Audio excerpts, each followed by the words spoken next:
take the red pill, you stay in Wonderland, and I show you how deep the rabbit hole goes. Welcome to Life in Red.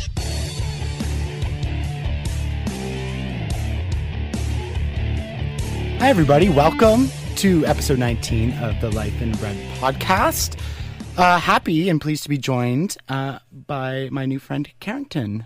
Nice to meet you. Thanks for coming on. Thank you so much for having me. I appreciate it. So why don't you tell the people what you do? Yeah, so I am an Indigenous Youth Advocate, meaning I advocate on policy, legislation, facilitate workshops, engagement sessions regarding Indigenous youth or with Indigenous youth and their communities on a variety of different topics. And I've done that since I was 17, 18 years old. Really? Yeah. Wow. Yeah. So you've always had kind of a passion for this thing. Like you knew what you wanted to do and how you were going to help. No, actually, my dad always told me that I like to argue. And so when I was, 16, 17, went through a little bit of an existential crisis, wasn't sure what I wanted to do or where I wanted to be. So my grandparents on my father's side, they're Black Scotian Mi'kmaq, and on my mother's side, I'm German. So I always had a bit of an identity crisis, and I wasn't really sure who I was or where I fit into this big wide world. And so I kind of wanted to find myself. And University of Ottawa has a really amazing Indigenous community. It's very large. It wasn't so far away from home that I couldn't visit frequently, but close enough. So I moved here with no friends, no family. Oh, wow. And I was just recently 18. And then I kind of just stumbled into the work. I never actually thought that I would be doing this work. Okay. Yeah. So do you do it through an organization? Do you do this like you started this kind of movement with it? So I've done it with several different organizations. I recently just resigned from one organization and as I'm transitioning and moving to Toronto to work for another one. But I do it on my own capacity. Okay. There's a large group of like Indigenous young people who are advocates and we're activists. And so, half per like within an organization, but also on my own as well. Okay, amazing. I think it was episode 16 or 17. I had Caroline on, and she works for an Indigenous centered radio station. So that's what they focus on. And we were able to, talk briefly about her work in the community and what she's learning and what she's finding. What is it that about? So, like you said, you have a bunch of different kind of backgrounds in your family and you weren't really sure how that all fit in. So why did you find it important to you to that, your Indigenous background was what kind of called to you and why you felt the need to speak so passionately on it? Yeah, I think growing up, I saw the sadness in my grandparents' eyes. So what a lot of people don't know is, are you familiar with the Underground Railroad? So when slavery existed, the Underground Railroad was created so that people could come to Canada. And one of the biggest places that they settled in was in Nova Scotia. And from that, large communities were created, like between the Mi'kmaq tribe nation and the Black folks who had settled there. And so it's never been really talked about. It's not a history that's well known. There's not a lot of academia on it. If you're in, elementary school, there's not a chapter where you're going to learn about this history. So realizing that there wasn't a history that actually reflected my family and our story, and that my grandfather would always say, I wish I knew more. But they always told me to be proud. So, I was raised in Black culture, and I knew more about what it meant to be like German and, German food and music and all of those things. And so that was just a piece that was missing. I didn't know what it meant to be Mi'kmaq, what it meant to be Indigenous. And so for me, I can't explain it. It was like something was missing from my life. And actually, like the tattoo that I ended up getting, it's funny, like it went full circle when I realized like why this was a piece that was missing for me and I guess why it was so important. Okay. I think first off, because, a lot of listeners... I know Carolyn and I talked about this, that me being from a small town where we were all white, like there was one token like colored person in the entire town that we knew, around my age at least. So really learning about all this stuff was non-existent for me and a lot of my friends, and probably for a lot of people who are just starting out listening to this. Talking beforehand, before we even cracked the mics off air, I already learned a couple different things. So I'd love for you to just kind of lay some sort of like just basics for people to grasp. One of them was what we were talking about, is the term Indigenous. Yeah. And why we use for Indigenous the umbrella that's under it, and why it's kind of important that we're not using, terms like that other terms that have been used maybe in the past. Yeah, so Indigenous is the term that's actually used in Canada, whereas in like the United States, they use Native American. In Australia, they still use Aboriginal. But so in Canada, Indigenous encompasses First Nations, status and non-status, Métis, and Inuit. And so we're all kind of, like, we're different. First Nations is an encompassing of probably 600 different communities or more than that. And it's just, I guess it's easier for people to just say Indigenous versus those three groups, which, there's dangers of that, because some folks might pan-indigenize or think that we're all like the same when we're actually very different. You had also said something. Kind of. So why, again, you just kind of said it, but why are these terms important? Aside from things that like maybe people have used in the history in history, like, and like, so, forgive me if it's offensive, but like Indian or Aboriginal or, and I think it's important to note that 600 different communities that are all completely different all get clashed into one. First Nations. Yeah. Yeah. So, historically, for folks that don't know, Christopher Columbus, when he landed in what is now the Caribbean, thought he landed in India, called them Indians. I guess it kind of stuck, and everyone just associated and called us Indians. So the federal government it would have been the Canadian government, but it would have been the British Crown, back in 1876, created the Indian Act, which it still exists. It's still called the Indian Act, which is wild. Kind of defined what it means to be an Indian from a very colonial Western perspective. It laid the foundation of how we are to be like governed by the government, where we can live. It just like affected communities so badly. But the Indian Act is only for First Nations status people. Métis and Inuit are not under the Indian Act. They have different things. Oh, okay. I guess, lots of stuff in that. Right off the top, what is like the feeling, and I mean, you can't speak for everyone, and I totally understand that, but one of the big things that comes up is sports teams, using the names that are, I think, considered offensive. One of them being the Redskins. The Eskimos. Cleveland Indians. There's a couple. Well, there's definitely a couple out there. Yeah, there is. Is that term, considered racist and offensive, insensitive? Why is it important that people who aren't from those communities take note of why there's the fight against these teams? Yeah. Well, when you look at something like the term Redskin, it's not a term of endearment. Yeah, that's a big one. It's a negative word. It's a bad word. And, an argument that you hear is, these teams have existed for 40 years and no one said anything. Well, no, we've always spoken out against these things.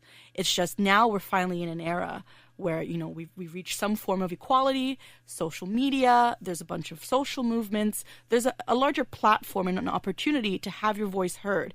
And like people who aren't from your community can listen to you. Whereas 50 years ago, it wasn't that way, right? Yeah. I mean, within Canada, First Nations people only got the right to vote in the 1950s.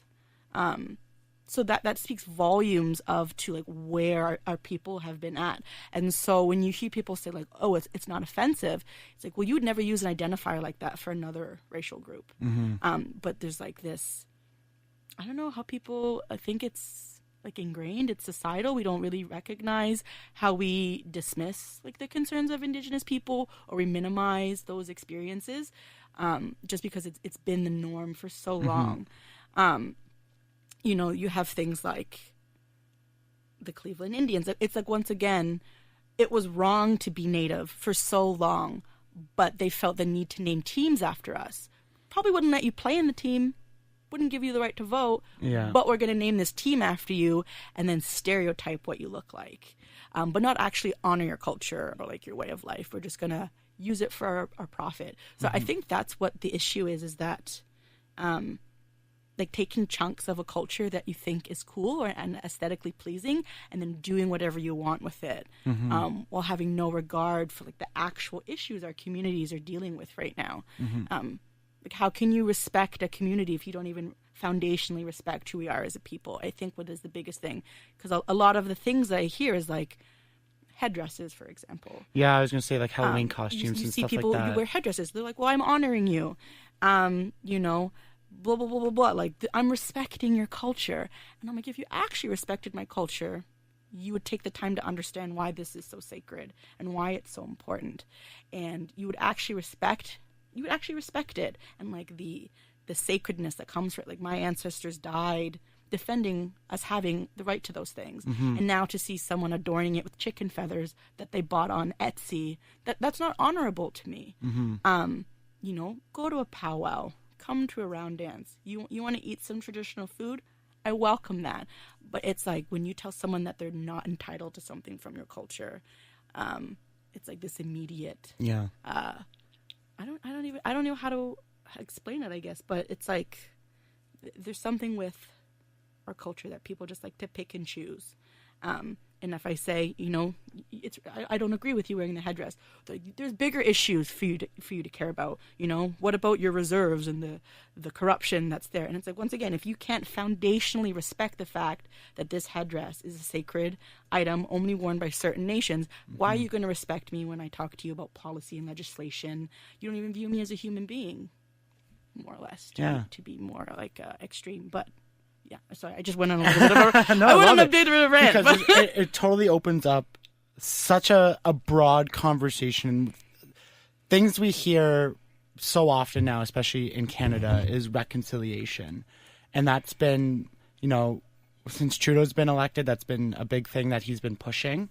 And I don't even think, you know, and I even had to ask, I was like, what does that truly mean? Is it I'm sorry? Is it reparation?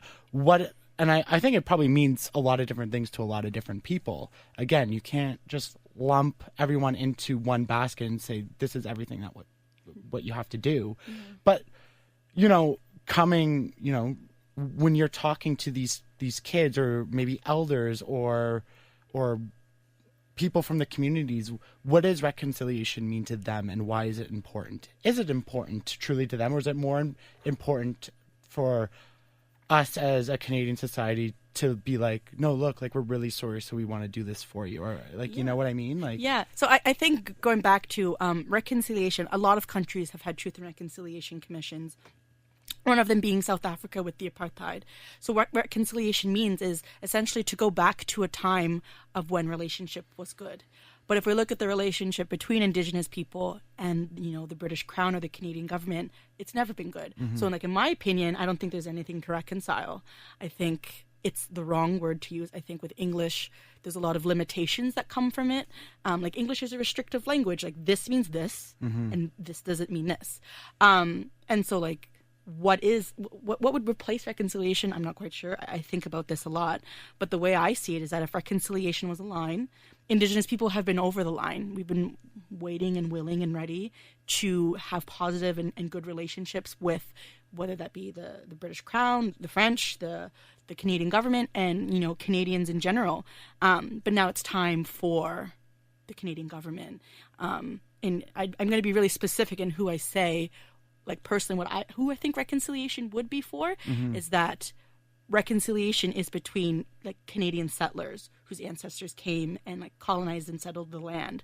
It's not for my Black ancestors who came here for freedom, or refugees or immigrants, because they came here for safety. It's not the same as people who came, got free land, and used it. And obviously not even demonizing the people who did that, because for the most part they probably didn't even know what they were getting themselves into. They saw a sign that says "Get free land" in Canada, and they came here. So being really realistic and probably how that transpired.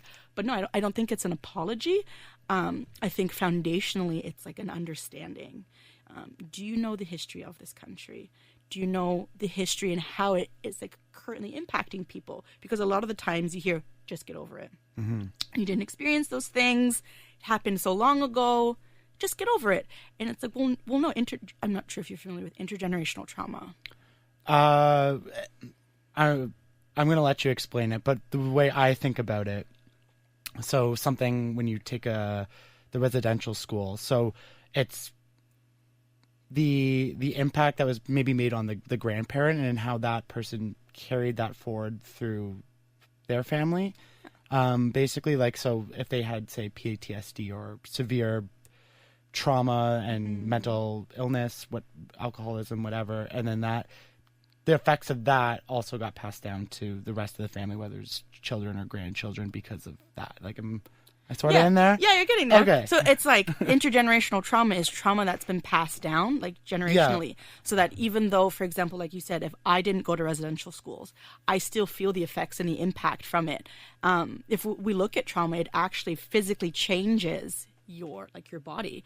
And there is a thing of blood memory, which I think it's really difficult for people to grasp and understand. But like trauma, it does have deep roots in how it impacts people.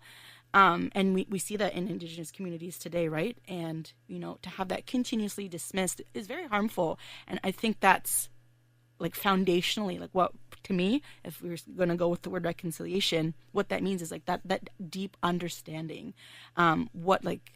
One of the main things that colonization sought out to do was to erase the names of our places, our ties to the land, the sacredness and the spirituality of that. Like, there are words for these lands that are like thousands of years old, and when they came here, they named it King Street and Queen Street and Rideau, and they didn't name it, what we had it as. So it's like reclaiming that space for us and like recognizing, for example, we're on Algonquin territory. It's unceded, unsurrendered. They've been here since time immemorial. How are you going to honor and respect that? I don't want your guilt, and I don't want your apology. I want like your respect and understanding. I want to see how it matters to you and like why it matters to you. And if it doesn't, why doesn't it? We have this thing of like not caring about things just because they happened a really long time ago, but it's like, those are some deep wounds, and they still are here, and like we can still feel it. And so we have to stop dismissing things and like have more open like conversations like this. Like, we need to have that openness, that conversation. We need to really like unpack things. Some people are going to have different opinions on like what reconciliation means to me, but it's like really about building relationships in a meaningful way, having mutual respect, changing the educational system so that it's very whitewashed, like being an Indigenous person growing up and seeing my history designated to one chapter in the Canadian history book. And it's like all from the perspective of a settler, where they talk about Bannock and the pioneers. And you might get to visit like a little, I don't know what they're called, like a field trip where you're going to visit something that looks like what the natives used to live in. Like, that's not educational. That's not reflective of the unique communities of this country. It's from the perspective of the people who colonized us. And so it's like prioritizing our voices within academia and the educational system and the health system and like the mental health system, and legitimizing our worldviews, our knowledge as much as you would like a Western system. I'm ranting again, but one of the things you always see is that Indigenous societies were called primitive. We were called like savages. That we're in a modern society now. Where we were before wasn't modern, but my nation is matrilineal. We had equal gender rights. We actually had, some people might disagree once again, but like LGBTQ people, the things that we had, European society didn't have that. but yet because they had guns and, you know, different weaponry and machinery, they're seen as more advanced and we're seen as less. So it's like that, what is that, ethnocentric viewpoints of the world is something that we have to unpack. And so for me, that's what all ties into reconciliation. So it's good to know though, because I've always thought of it, and like I've had thoughts about it, kind of like you said. So it happened a long time ago, and some of the thoughts that I had is like, while I I sympathize, and especially like I'm here now, and I do want to learn, and I want to hear the stories and stuff. But like, I don't want to feel guilty for people I never known or never would have liked. I probably would have hated them myself. The Native people? No. Oh my God. Holy shit. No. That's okay. I was like, no, like what I mean, like the settlers. So, you know, it's the thing, and you can carry this towards anything with this, you know, any sort of, when you go into racism and all that type of stuff, which this is a form of racism. But what I'm just trying to saying is like, I never knew these people, and I never would have liked them. Mm-hmm. So when I hear reconciliation, like, again, and it's great hearing this perspective, I was always under the impression like I'm supposed to say sorry on behalf of them. No, so I don't think it's about... That's kind of why I like it, because, like, you know, I can only speak for myself personally. Yeah. That I totally want to learn more, because I didn't learn anything in school. I didn't even know residential schools were a thing until I was 21. Yeah. You know what I mean? So giving this platform and hearing you talk and actually learning is how I want to contribute. But the thing I always kind of said, and I think I said it on the podcast, and feel free to disagree with me, is like, I don't want to say sorry on behalf of these... Your ancestors. And I'm so sorry, and I'm phrasing that totally wrong. That, like, it's not that I don't want to say sorry. You don't feel like you should have to? No. I don't know how to phrase it properly, but it's just like, that wasn't me, and I guess I don't think I should be hated or looked like frowned upon because of what happened. You don't want to take ownership for something that you didn't. Kind of, yeah. So two things. Yeah, please. One of the best things I ever heard was guilty, like the feeling guilty, or the thought of guiltiness is an extension of something else. So if you feel guilt, it's from something else. Like, you have to unpack that, because guiltiness is just a thought. When you don't call your mom for 2 weeks and you feel guilty, it's actually because you've been told you need to be, you know, consistently talking with your mom. And if you don't, that makes you a bad son and you're a bad child and blah, blah, blah. So that's where the guiltiness stems from. So if you feel guilt about something, it's like, well, why? Well, like, unpacking that and seeing it for what it was. Like I said, I don't think it's so much as an apology, but the recognition that even if you didn't do those things, you benefit off of it. Like, in order for us to be here in this moment, in order for Parliament Hill to be where it is, hundreds and thousands of people had to die by the federal government. Right? Well, it would have been the British Crown, but you know what I mean. And so, like, we need to, like, you need to acknowledge that. You need to name it. And, like I say, you know what? I didn't do that, but I'm benefiting off of it. And, like, once again, like, me personally, I don't need your apology. Just your recognition, your understanding that, like, my people had to die in order for this country to be here. And, like, once, like, and a lot of people still won't, like, accept that or talk about it, right? Because they'll say, oh, you know, all is free in love and war, and it's just, like, the effects of war. Where it's like, no, like, societies died. Like, societies got eradicated, extinct. When you lose a language, you lose the entire worldview of a people. And, like, think of how many tribes were lost, right? And so, once again, like, it's not that guilt, but we need to recognize that. And, like, reclaim that space for those people, because those tribes that are gone, they're gone forever. Like, their language is gone, their history is, like, which is heartbreaking. Like, for my people, I can't go to France and learn my language. I can't go to Spain. Once my language dies, it's gone. And there's nothing I can do to ever get it back. And so it's like, what are Canadians going to do to help? Like, what are Canadians going to do? How are you going to step up? You know, it doesn't need, like, I'm just ranting at this point again. No, please, that's what a podcast is for. Yeah, but it's like, what are we going to do as a, like, once again, there's still a pretty big divide, unfortunately, but we've been fighting for so long. And I think once that to have that validation, that recognition of our experiences, it would mean so much more than an apology, right? Because like you said, you can't do anything. Like, your apology isn't going to bring my people back. But like your determination or your dedication to moving together in a good way, to like I said, knowing the name of the land, who are the people that reside here, that's impactful. Because, you know, when you're in your friend circles or your family and you hear someone say something, you can like be our champion. And when someone says all natives get free education and they don't pay taxes, you can say, actually, that's wrong. This is how it is. And that's where that's reconciliation, right? That's on the ground, actual work. Because there are a lot of myths and stereotypes that just people aren't aware of, are incorrect. And like, people have the best of intentions sometimes, but their impact is just really bad. And I always say, like, intent versus impact. Your intentions could be good, but you need to be mindful of how that's actually going to impact people, and like the consequences of that. Yeah.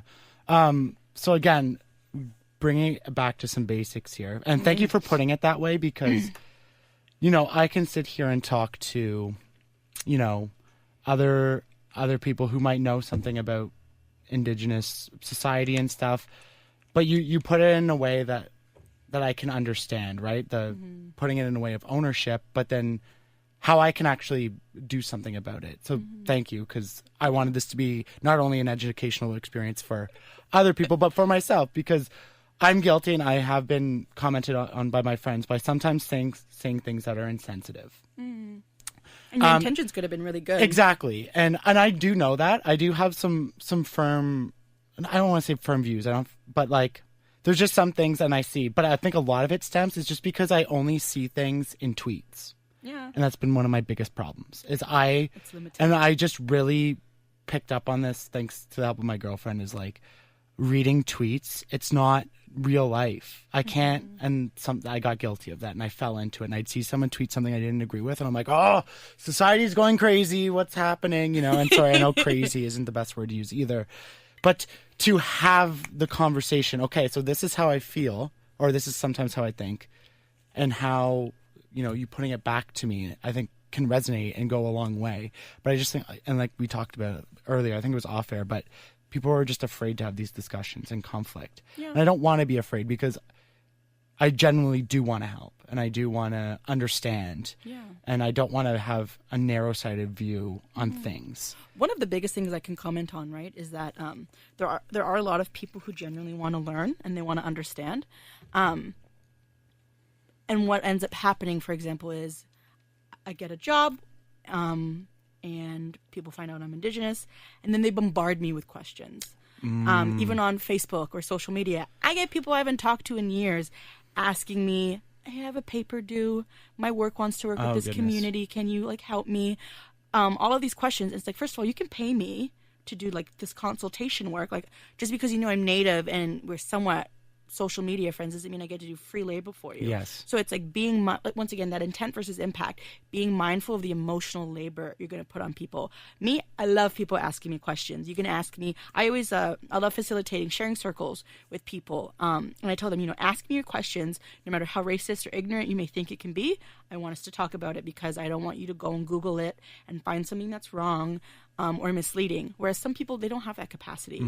They don't want your question. They don't want to have to defend their experiences. They don't want to tell you about their lives, and that's totally cool. So like, if you know you want to talk to someone about it, approaching in a way like, hey, is this okay if we talk about this? If not, I totally understand. But like, respecting boundaries. Of course, yeah. Or even asking if those kinds of conversations are like welcome, and if not, then respecting that. Yeah. Because I get it so much. Yeah. Well, I mean, you're quite outspoken, which is great. And like you said, it's the benefit of social media. So, you know, again, like it was an educational experience for me, because someone did point it out to me, and I'm like, okay, how can I don't want to just sit and stew on it or read a book. I want to talk to somebody about it. And learn, and then see how I can correct things, and maybe think of things in a different way that I didn't before, because the tweet didn't say that part about it, you know? So thank you. Thank you. No problem. I did want to unpack a couple things. So, first off, we're in Ottawa, so I think it's important to people know, first step, what territory are we on? And let's, I don't want to be cheesy and be all like virtue signaling, like, let's acknowledge it. But like, yeah, so, people don't know. Yeah. So if you're ever doing a land acknowledgement, we say we're on unceded and unsurrendered Algonquin territory, meaning they never signed a treaty giving away the land. They never ceded the land. It was stolen illegally. And that's across Canada when you're doing that, like. So Algonquin territory is just where we are. Yeah. But I mean, like, when you're doing a land acknowledgement anywhere in Canada, you generally would say unceded, unsurrendered for the most part, right? Because there might be some exceptions, like modern day treaties, where people might have like communities that have sold the land, but for the most part, it wasn't taken legally. Yeah. Okay. So here in Ottawa, we are on Algonquin territory. Okay. Yes. So we all know that now. And how far does that stretch? Like, what does that territory look like geographically? It's quite big? It's quite big. It goes into Quebec. Okay. And how far west-ish? I can only think of communities. There's Golden Lake, there's Kitigan-Zibi, and there's still like farther. It's pretty big. Yeah. Yeah. There's a lot of not quite to Toronto though. No, so okay. Toronto is more of Mississaugas, Huron-Wendat, and Haudenosaunee people. Okay, perfect. So that's important now. Now we all know, and we don't have an excuse. We don't know what we know. So when you are speaking in front of people or to communities or to groups, what are some of the things that you, and I don't want to have you unpaid for things that you get paid for on either. Oh no, I don't mind that. That's but fine. This is different. What are some of the things that like you bring forward and you make a point of making sure people understand before they leave the seminar or conference or wherever you're speaking, that you're like, these are some main takeaways that I want people to understand when they leave, that they can bring to either other people or about their lives from being here with me? Yeah. So one of the biggest things that I see a lot, especially with this era of reconciliation, is the word meaningful. Okay. Governments or organizations will say, we meaningfully engaged with such and such community. Or they'll ask us, what does meaningful engagement look like? What does meaningful consultation look like from an Indigenous perspective? And like I said before, one of the things we have to recognize is that who holds the power in this country, and like the power of language, and that the definition of meaningful is coming from a Western colonial perspective. And so when the government says I meaningfully engaged with such and such community, if I went and asked them, they probably wouldn't say that it was meaningful because it didn't respect their traditions and their worldview and like their community and their protocol.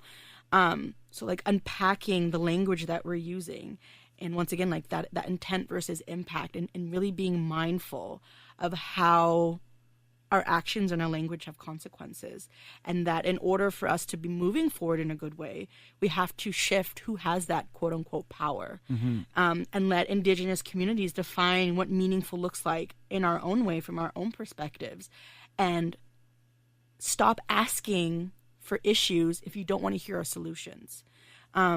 We'll say, this is the issue, we know what the solution is, and they'll say, okay, thank you, we'll take this under advisement, and then do something completely different.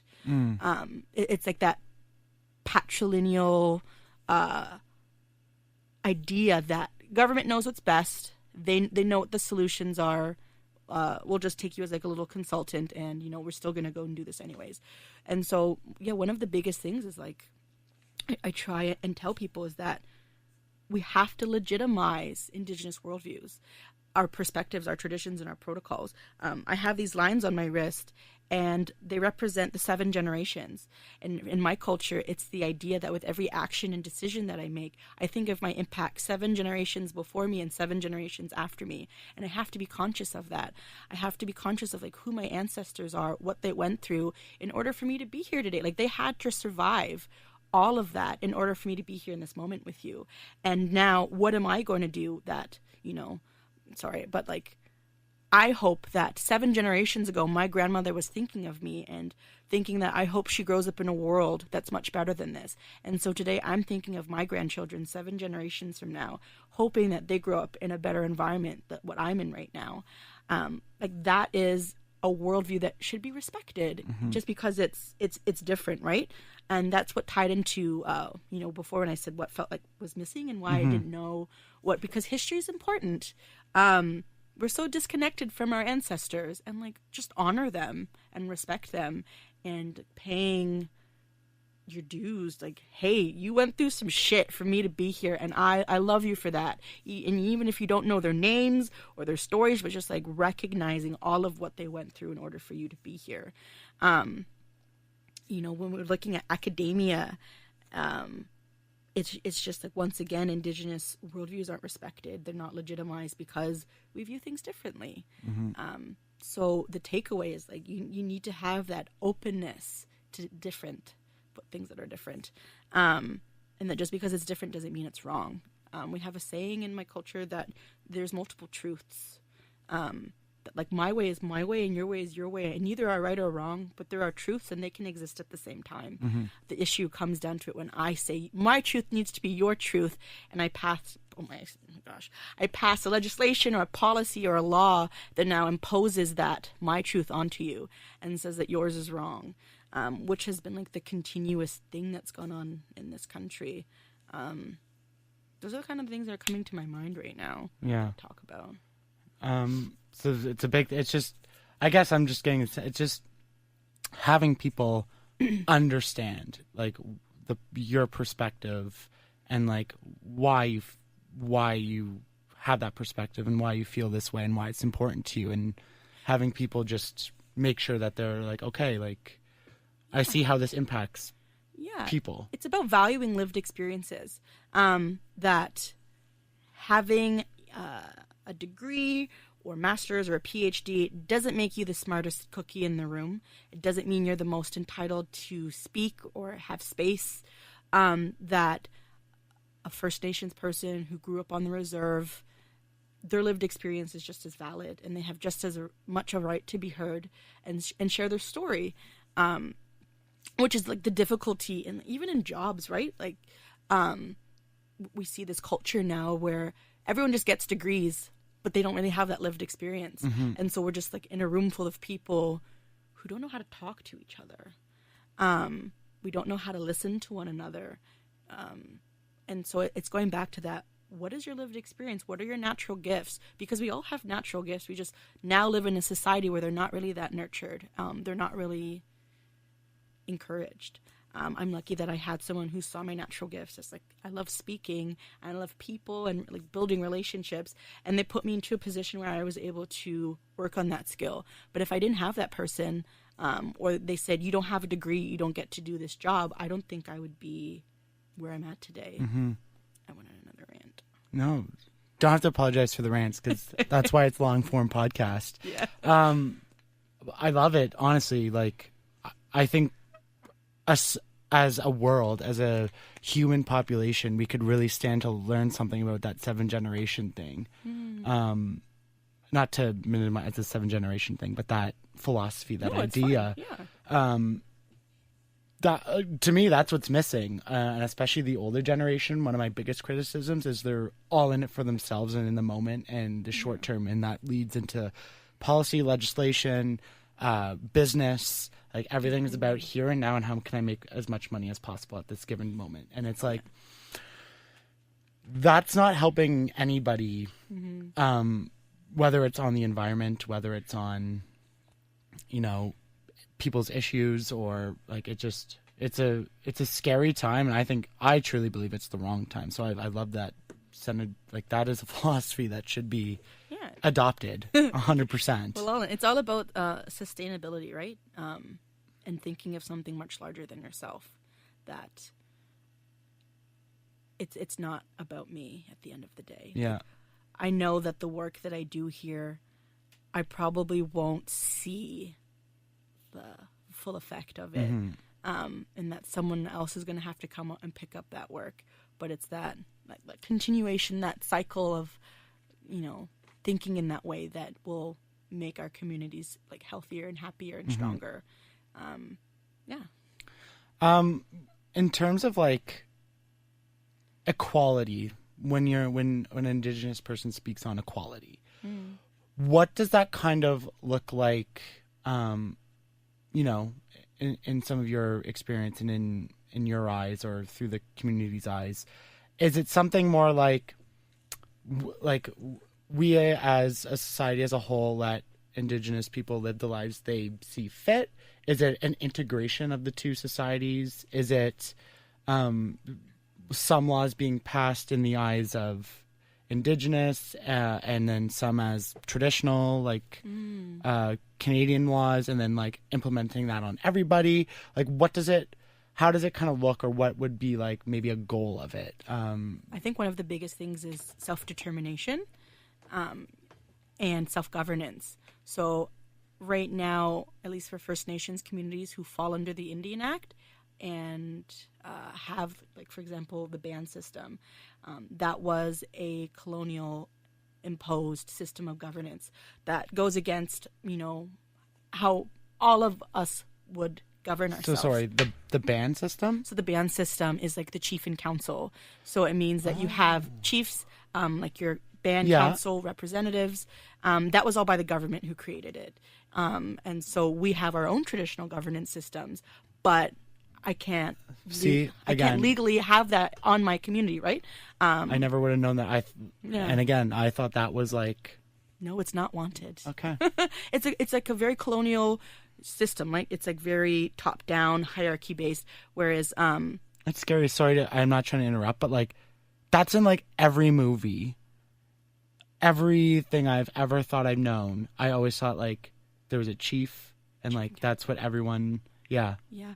At least from like my community standpoint, right? Of course.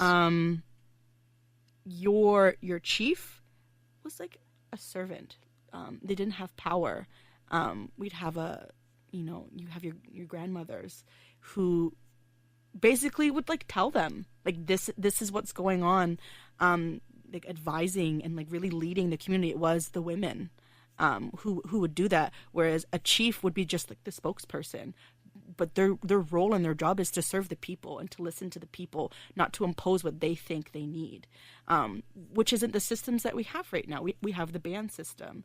And so equality from my perspective looks like my Mi'kmaq community being able to implement our traditional governance structures, that, we move away from the current justice system that's very like retributive. It's not restorative. It's not around healing and community, but it's like a cycle of pain and violence and abuse. And so what does Indigenous justice systems look like? And giving us the power and the ability to create them like in our own communities versus like removing people. Equality is about stop taking our children away from us. Right now, there are more children Indigenous children in the child welfare system than at the height of the residential school system. That's wild. Stop taking our children. To me, that's equality. Like, let us create our educational systems. Let us be out on the land. Let us hunt and fish and seal in our ways that's like respectful of who we are as a people. And once again, that like legitimizing our experiences and our worldviews. To me, that's what I think equality would look like, and I don't think we're anywhere near that, like at all. I do want to touch on just from a personal connection on this. So the taking of the children, because we did speak. Like I have experience in that area, and I know not with everybody, but in some people in at least that community do view my family as taking children. How, like, is there a line in that where Children's Aid maybe does have to step in on the welfare of the child, or is it ideally Indigenous people would kind of like to self-govern that and manage that in their own way, through their own traditions? Yeah, I don't think Children's Aid has any business. Okay. I think it's once again a very colonial system. It's a very, if we're going back, it's like the way you look at parenting and family, it's from a very European standpoint. Yes. And so what ends up happening, mind you, there are probably a lot of scenarios or a fair amount of scenarios where it's an unsafe environment for the child and the child should be moved. But in some cases it could be someone who doesn't have that lens of an Indigenous person, and they might go into a house and see things. And for us, it's normal. This is our way of life. But to them, it's unsafe. The children doesn't have this, and this, so they should be removed. There's a lot of institutional racism, systemic racism, personal bias. People don't have cultural competency training, and they, once again, imposing, I think children need this. You don't give it to them, so I'm going to put them in a household that doesn't. Even in the instances where a child should be moved from the home, it should be going into another home in the community, or family member or someone from that kinship. Because, if we look at residential school systems and the 60 scoops that followed it, they were placed in white homes where they didn't grow up knowing their language. They didn't know who their family or community was. And now you have people who are 50, 60 years old connecting back to community, finding out that they have siblings and relatives that they never knew about. And so, removing a child from a home. I used to be a youth worker down in Toronto, and I would have youth pulled from Kenora, which is almost Winnipeg, placed in Brampton. These kids have never left the reserve. They might have never taken a bus before. And we don't realize the culture shock. For some of these communities, when you go and leave them, it's as if you've left a country and gone to a completely different one. I don't think Canadians realize that there are communities that don't have internet, they don't have clean drinking water, we don't have grocery stores or hospitals or malls and shopping centers. It is the bare minimum, maybe even less than that. And so we're not thinking about that. People tell you, just move off the reserve if you hate it so much. Blah blah blah. That is the only piece of land that community has, because everything else was taken from them, and all of their family, their connection to their people, is in that community. And so even if it's really bad, that is all that they have. And so it's not realistic to just expect people to uproot their lives and to do something that is completely out of their comfort zone. It's unfair, I think. So yeah, in terms of the child welfare system, there are several communities who have developed their own versions of their Children's Aid Society that encompasses their traditions, their protocols, that places children in the community with family or kinship, so that they still have that connection. And I think that is super important. Especially, given the state of our languages and our traditions that are at risk of being lost. Okay. I won't get too much into personal details on how my family does it, but I just wanted to hear that perspective, because I have heard it, and while some members of the community are very welcoming, and we can talk off air about it, but I definitely wanted to hear that thought. Once again, I don't think it's necessarily bad, right, if a non-Indigenous family fosters or adopts an Indigenous child. The issue is when they're racist, ignorant, and just straight up don't know. If you're going to adopt a Mi'kmaq child or foster one, you should probably know what it means to be Mi'kmaq, or make the attempts, because I've seen some pretty offensive things done by foster parents who, once again, had the greatest of intentions. Yeah, they just didn't know. But they just didn't know, and it ended up being super uncomfortable. And I'm I can only imagine what this kid's going to be going through when they go back home with them. So it all comes into that understanding, once again. I don't think anyone should be shamed for it or talked down to for doing those things. I think it's, once again, if you open your home to children and your intentions are really great, then I don't think that's a bad thing. Yeah, it's just, again, comes back to the understanding. I hate the term educate yourself, but it is educating yourself on what it means to be who they are and where they come from. And putting in the effort to connect them back to that community. Yeah. Is the biggest thing, because they have to. It's going to be important for them to maintain that connection. There'd be nothing worse than fostering or adopting a child and then not wanting to take them to the community center or to to their ceremonies or anything like that, because that's just residential schools and like 60 Scoop all over again. Yeah, really. So, yeah, it's definitely interesting. One of the things you were saying that I think a lot of people definitely, I see online a lot. I don't know how often they say it in person, but it's, yeah, if you don't like it, get off the reserve. That's a big one. You know, from the limited knowledge I know there's like some pretty big issues, no clean drinking water, and a good amount of them, yeah. So what I'm like trying to wonder is like what is the solution to what's happening on some of the reserves? Is it government intervention? Is it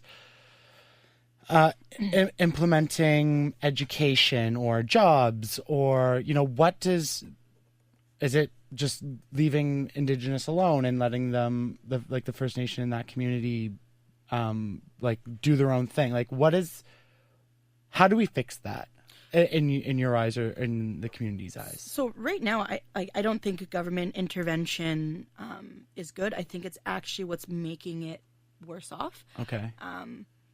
So, for example, there's something in South Africa. It's called assets-based community development, and what they're starting to do there is, for example, they traditionally, the men in this community would build all of the homes, and they'd all gather together and they'd each individually build a home. But the government said, we're just going to bring in people and they're going to build 20 new homes for you. What ended up happening is the men felt useless. They felt like they had no place in the community because now their role, their livelihood, what they've done has been taken from them. We constantly remind people that they're impoverished. We say it's violence prevention or it's poverty reduction. We're just constantly reminding people that they're poor. Mm-hmm. What about sustainable livelihoods? What about skill building? How are you going to empower a community to improve themselves?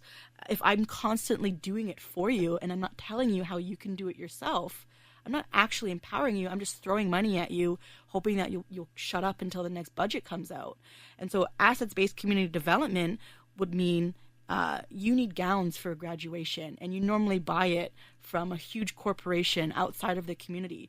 Instead, we're going to take a group of young women, let's say, they're going to learn vocational skills and how to sew and make gowns, and we're going to pay them to make it for us. And now you're paying women in the community who are making things into the community, and the money's going back to them. That's actual empowerment. That's building a sustainable livelihood. You're not telling people that they're poor and you're trying to reduce it. You're saying, hey, I want to help you build your skill sets. I see this as a need for your community. So we need to transition away from government throwing money at it, because if you look at it, they're not throwing money to actually improve systems. They just kind of want to surface level solve things. But there's a lot of it costs what, $2 billion, $3 billion, I don't know the exact number, to give clean drinking water across the country in all of the different Indigenous communities, yet we bought a $3-4 billion pipeline. So that tells us where our priorities are lying at. And there's controversy on that subject, but at the end of the day, they had the ability to make clean drinking water a reality. Mm-hmm. They chose not to. They chose economic development over that. And I just try and think of, if this was another country and we heard this was going on, what the Canadian response would be. Is the government corrupt? Are they violent? Are they terrible people? But because it's Canada, no, it's fine. It's important. We need this stuff. So it's how long are we expected to wait before? And another thing is that the resource extraction that happens within Indigenous communities, it's not done to empower them. These corporations and these businesses that go in and they extract the resources, and they pay them pennies, and a good chunk of instances, mind you, some may get paid better, but once again, it's not for the benefit of those people, it's for the benefit of a corporation. And so once again, stepping away from that. Violence against Indigenous women increases whenever construction or extractive sites are present. And yet we're not talking about that. There are like natural resource organizations that are Canadian who go to other countries and commit mass amounts of violence against Indigenous peoples, and the Canadian government doesn't hold them accountable. It's like these are the kind of conversations that just aren't taking place. I don't know how I got to this point, or like I just wrote a bunch of things down. But like improving those systems, it takes letting us, like, once again, we have our solutions. We know what our communities need. We just need the government to back off and stop telling us what they think we need. With all of these proposals and things that come out, they put such strict guidelines and needs for it. And so it ends up not being, once again, what we want, but what others think that we need. Does that make sense? Yeah, no, absolutely. I mean, it's a very large issue that, no, it's not going to be up to one person or one team to solve. Like, we all kind of, like, everyone needs to work together on this. What about kind of something I'm very passionate on is mental health, and, I know the suicide epidemic, and, the alcohol and substance abuse as well.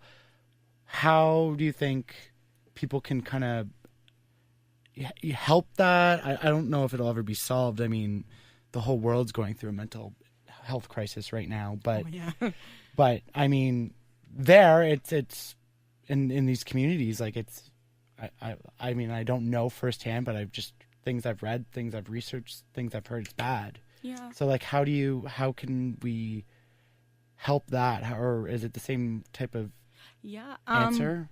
It once again comes down to, like, recognizing what's going on and what's taken place that has led to there being suicide epidemics. It's tied into, chronic underfunding, that there are so many young Indigenous people. They don't have malls. They don't get to go to the movies. Mm-hmm. They don't have health centers. There's some reserves that have one school, from kindergarten to grade 12. And so, like, their foundational needs aren't met. If could you imagine not having clean drinking water? You don't have a grocery store. You don't have a hospital. If you get pregnant, you get flown out of the community. For the most part, if you get severely injured, you have to wait for a medevac to fly in and, like, hope that you're going to make it. Mm-hmm. And so these people, like, these young people are they're, like, in this space where, like, their lives aren't being, like, validated or respected or honored, and there's, like, systems put in place that just undermine them, like the child welfare system and the education system and the justice system. It's not set up to heal our communities. Mm-hmm. It just continuously hurts them. And we need to take a holistic approach to, like, mental health and substance abuse and, alcoholism. And, like, really understanding and stop shaming people for it.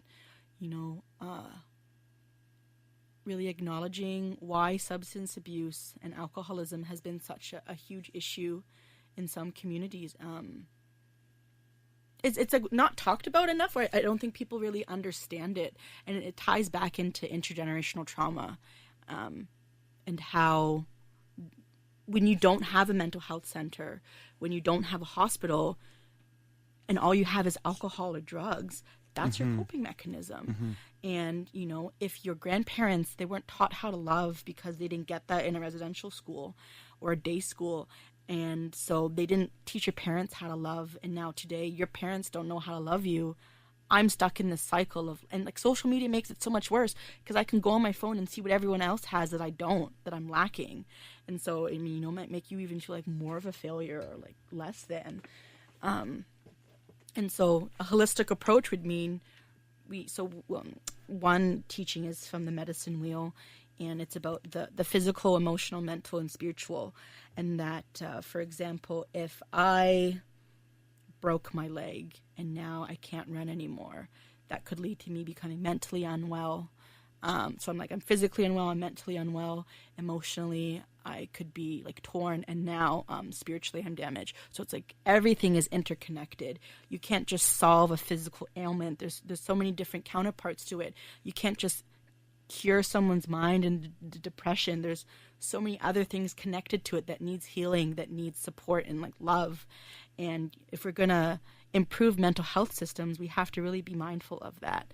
And once again, it comes down to legitimizing Indigenous practices, that the land is healing. We need to be able to go out on the land.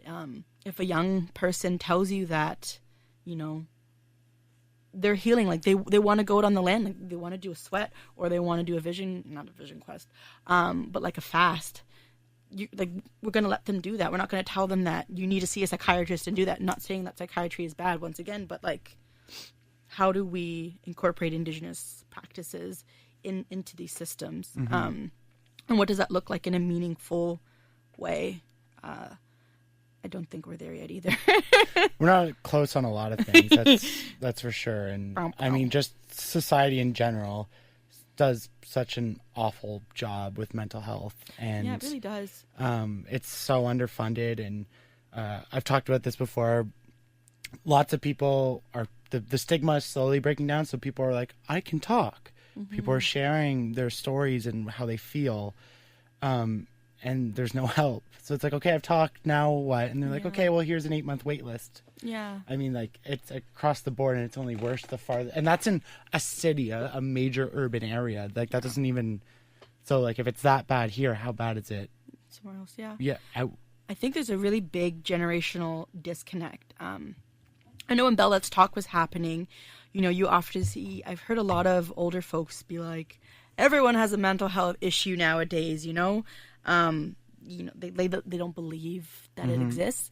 And, you know, having to step back and be like, no, you have trauma, you have mental health issues, you just did it, you just dealt with it through alcoholism, drugs, codependency issues, girl, like, I can read all of the things on you and you're not in a good place. But, you know, our parents weren't taught to unpack and check those things. So they don't see it. Like, I take medication for ADHD, and my father would say, you don't need medication. ADHD doesn't exist. You don't need, prescribed medication to heal yourself. And I had to be like, you're an alcoholic. You don't get to tell me what I do and don't need. And that, you know, like, there's no shame in you being an alcoholic. And I love you anyways, but like, you really need to look inward and see that you're not okay. And that just because I'm speaking out about it, it doesn't make me weak. I think our parents' generation associates like that vulnerability with weakness. 100%. Like, crying is somehow weak when it's just like a natural thing your body does. And especially in men, for sure. Especially in men. And it's like, no, you can be vulnerable, and there's beauty in that. And when you, I think something we need to really do, and this is just society in general, we focus so much on the light. Let's talk about good vibes. Let's talk about the good things. But we need to create spaces where we can talk about the dark, where we can like let it out, because you feel so much better. Like when you get to say that deep, dark thing that's been burrowed in your chest, and you say it out loud into the universe, and someone validates that, and they say, I experienced that too, or like, I see you and I love you anyways, that's beautiful. But when we say, you can only come here and talk about the good things, like, you just, I read a really good thing. It was called toxic positivity. Oh, okay. Where it's that good vibes only. Yeah. You know, someone comes to you and say, I'm depressed. You're like, just get over it. Let's have a great day today. Yeah. And like, well, I was just vulnerable and reached out to you, and you were trying to be really good and positive, but the impact was like, now I never want to talk to you ever again about what I'm feeling. So that always resonated with me. Yeah, no, that's a big one. And it's funny because there is something to be said about, you know, thinking positively does have a positive effect on your mental health. Again, but people don't understand, like, mental health is not, it's not depression, it's not ADHD, it's not bipolar, it's mental health. Everyone has mental health. Like, you have ups and downs, good days, bad days. Like, it's just everything. Some people have a chronic issue. I'm chronically depressed, and, you know, it's, so there's things like exercise, there's good diet, there's being positive, there's all these great things. But there's something to be said about just talking. And I've mentioned this on the podcast a numerous amount of times. We as a society just never want to acknowledge the really, really bad. And if it's really, really bad, it's a 2-minute news cycle. It's I've talked about, the genocide in Yemen. There's a Muslim genocide in China.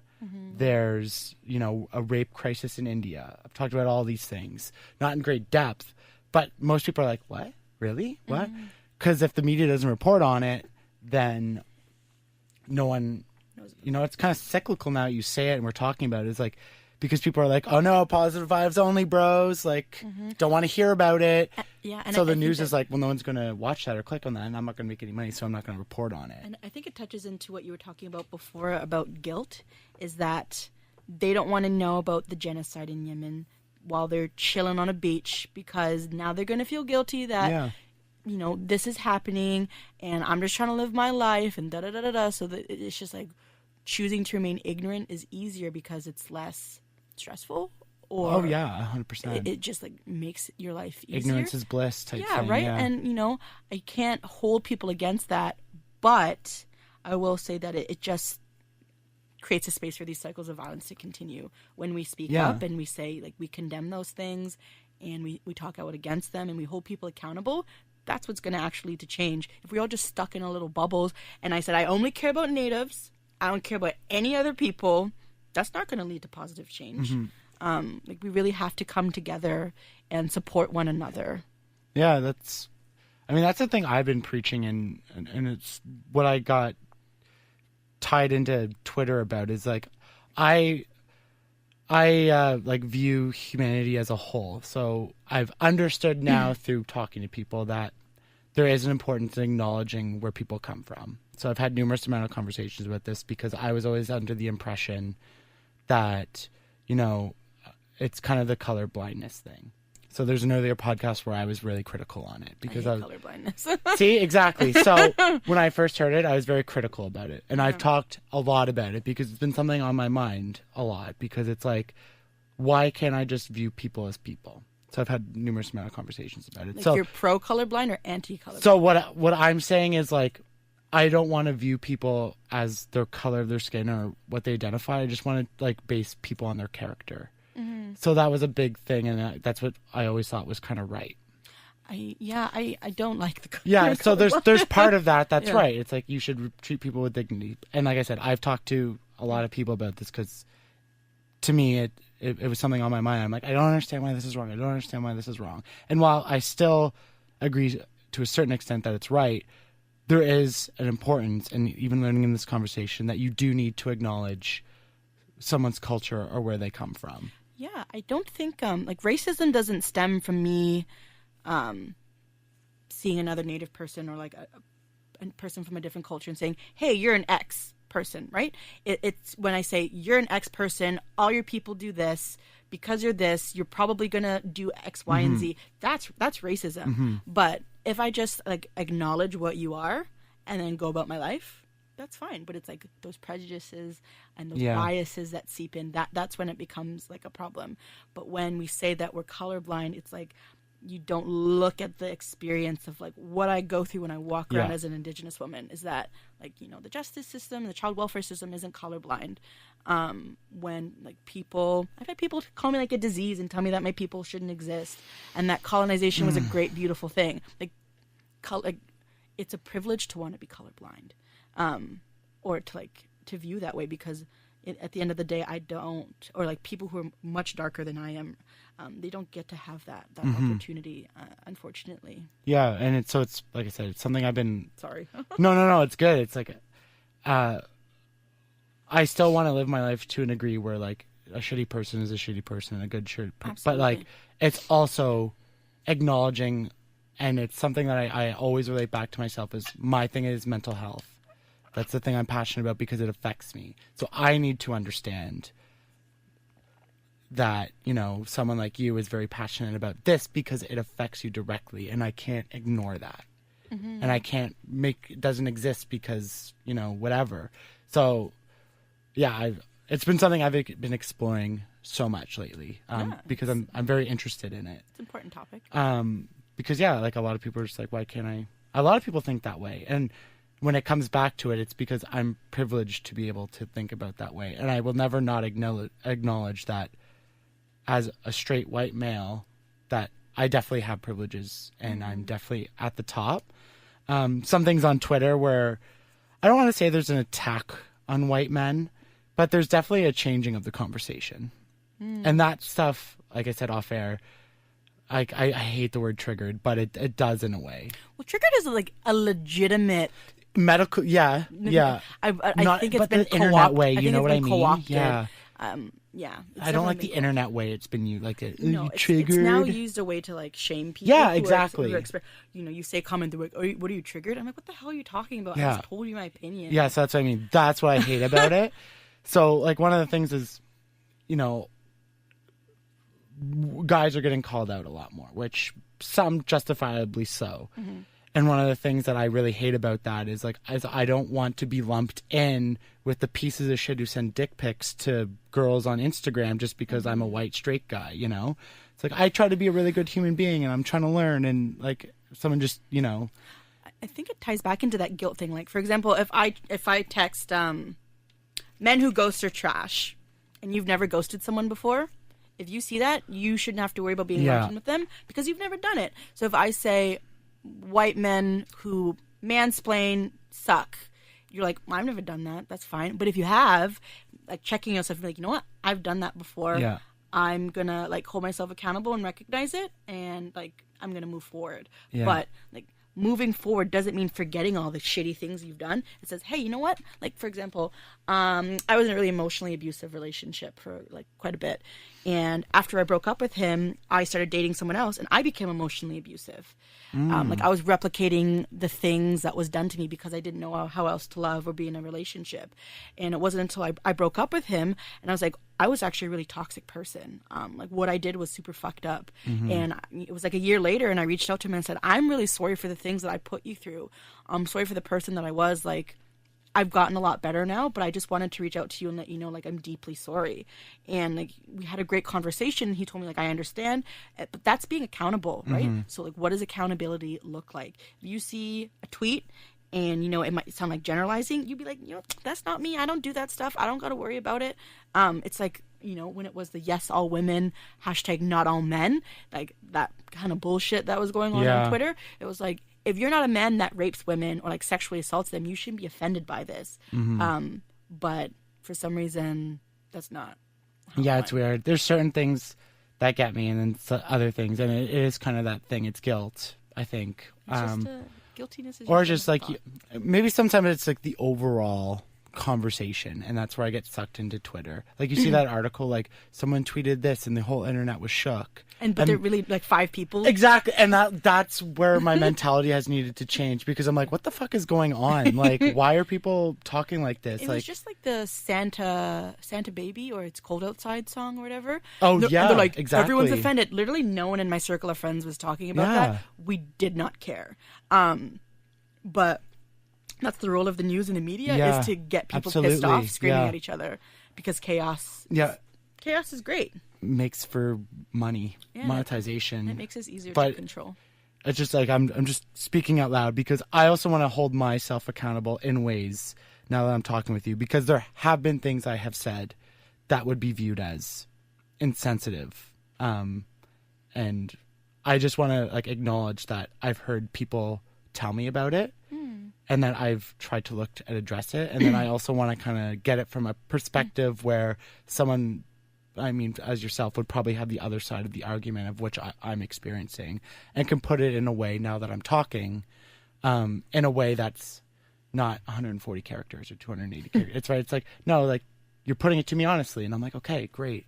Yeah. I'm understanding where it's coming from now, which a lot of people don't get, because, like we said, there's I want to avoid the conflict, or trying to shame each other on social media, or it's hard right now in call-out culture. The call-out, exactly. And, like, exactly. Like, this extremely, like, one of the things that bothers me is, like, the extremely fake woke culture, or the like the call-out culture.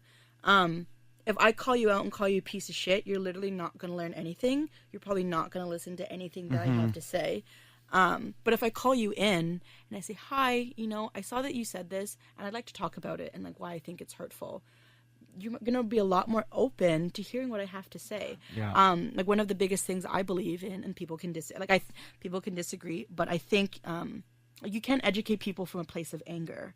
I think anger is a great tool for movements, mobilizing. But when it comes down to sitting with someone and having a conversation, if I'm screaming at you and belittling you and telling you that you're stupid or racist, you're not going to want to talk to me. Mm-hmm. But if I honestly and genuinely tell you, like, what you did really sucked and it really hurt, and like it is racist, but I want to talk about it with you, like that's going to be completely different.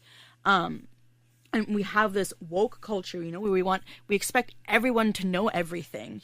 Yes. We think like we have to look at it, for example, that, you know, people who are impoverished, people who are like really like not have access to, you know, good educational systems.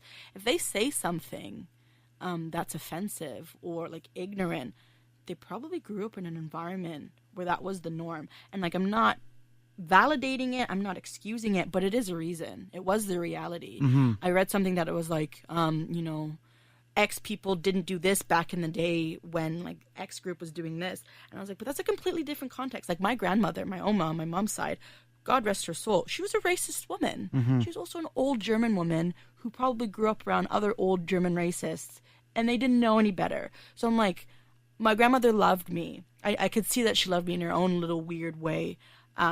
And I can still acknowledge that she was a racist, but I'm not going to hold it against her because at the end of the day, she didn't know better. Yeah. What I will say is that I'm not going to excuse it. No. It's not okay.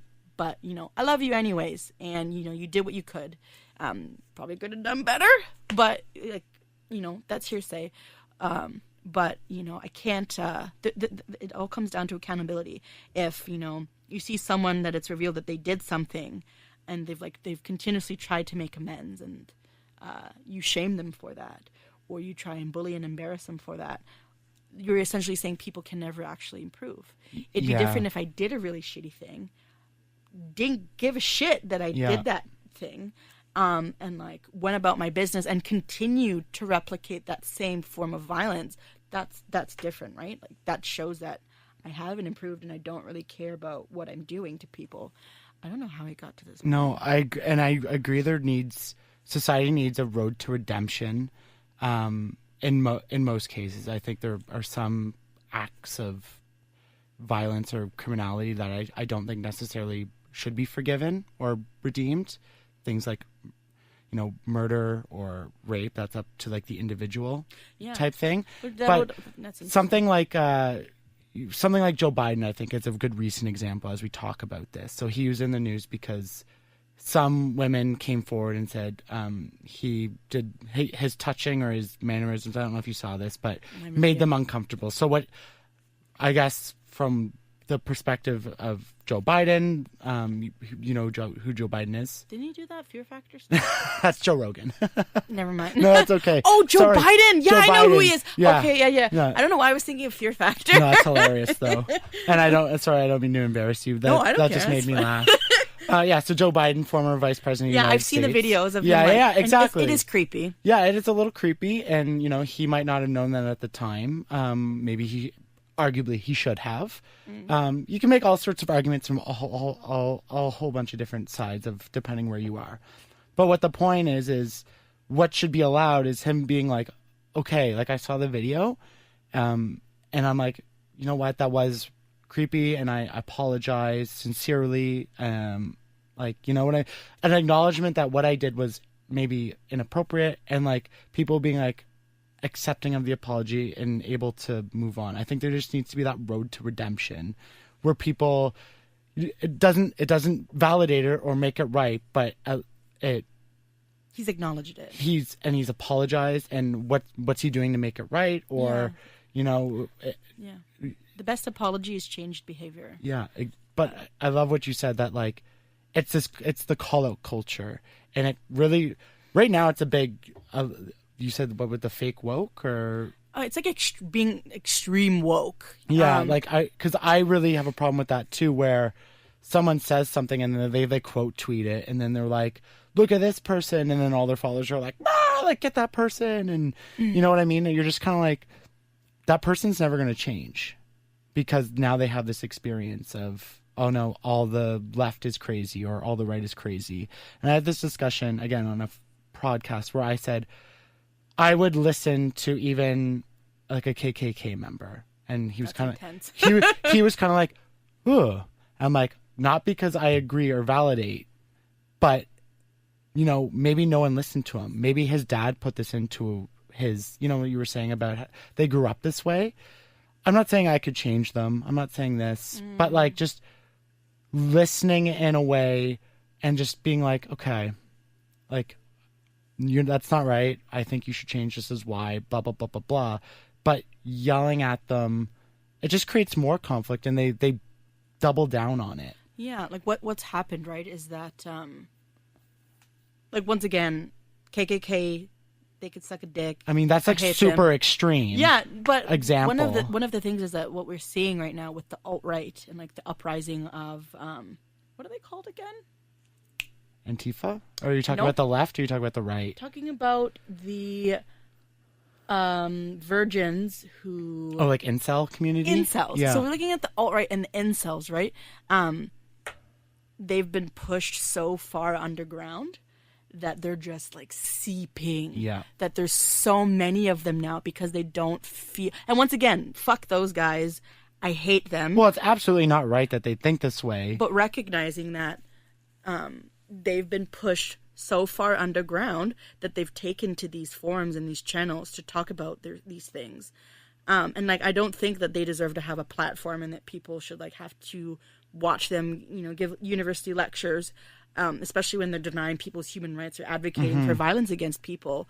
But like, how has society contributed, especially like Western colonial society, contribute to the creation of this? Like, the structures of what made Canada and the United States are why we have these things. It's why men 100%. think that they're entitled to a woman's body. It's why, you know, the KKK thinks that, you know, the white race is the ultimate race. And so, like, how do we actually navigate these conversations, or how do we have them? I honestly think it's up to, like, other men or other, like, white people to be leading the charge, because it's not safe for a person of color. Especially with, like, we're talking about, like, the most extreme. Yeah, especially with the alt-right. Like, it would not be safe for me to go to that. Because, you know, it usually leads in, like, citing of violence. And so it's, like, once again, not excusing it, not validating it, recognizing it for what it is, and then holding those people accountable. And that, hey, you know what? You said something that's racist or sexist. I named it and I told you it, and now it's up to you. Yeah. You didn't know before, now you know. If you do it again, probably going to think you're a racist. Yeah. Didn't the first time, gave you the benefit of the doubt, but no. Yeah. Like, not going to do that again. Yeah. I fall, because, like, I fall on the other side where, and again, I'm not the one they're attacking, so that's why I had this view, so I can totally understand. But, like, I find when you ban people or try to protest their speaking or whatever, again, it just creates more conflict. And then again, like you said, they get pushed underground, and then they get into these fostered echo chambers of thought, and you're like, yeah, and then everyone's like agreeing, and you're like, yeah, let's get the and just by silencing them, where do they go? We don't know. What are they talking about? I don't know. What are they saying? Where are they going to be? I don't know. Right? At least if you have them in plain sight, yeah, it's not fair to disenfranchise people and people who are being impressed. It's you know, I'm not saying it's right for them to say those things on social media, but by banning them, I don't think that's helping anything. And I don't have the answer. I wish I had a better solution, but I think it's up to all of us to be like, this is not an okay idea for society to have. This is, it's not right. And us as a collective society are going to be like, we're not going to follow you. We're not going to listen to you. Mute, maybe, like that type of thing. Like, I wish there was something simpler, but like, I just worry about when you ban people and when you silence them, it just creates more passion or more doubling down, more, you see, like, they don't like us, so now we really gotta, like, it just, that's what frightens me about it. Well, I think there's two things to that. One being, like, the difference between hate speech and freedom of speech. You know, it's like unfair, for example, when there's these speakers who get banned, but they have some really messed up ideologies. Yeah. And that it would be unfair for like a campus to host that person who is straight up denying like the rights or the existence of a certain group of people. Specifically because a lot of the people who are going to hold those kind of views, they don't actually want me to come in and have a conversation with them. Yeah, they want to true. impose their ideologies. They just want anyone and everyone to listen to them, but they don't actually want to have those discussions.